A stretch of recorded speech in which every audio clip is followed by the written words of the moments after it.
Welcome back to our channel. In today's video, we'll be showing you a quick and easy way to hide all desktop icons in Windows 10.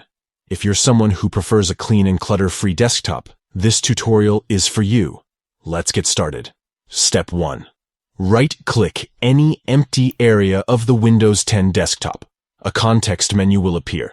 Step 2. Select View from the context menu. This will open a sub-menu with additional options.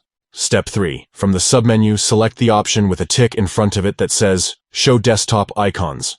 By clicking on it, you will remove the tick and hide all the icons on your desktop. And just like that, you have successfully hidden all the desktop icons in Windows 10. It's a simple trick that can help you achieve a cleaner and more organized desktop environment.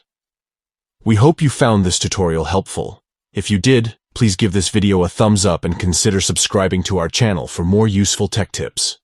If you have any questions or suggestions for future videos, feel free to leave them in the comments below. Thanks for watching.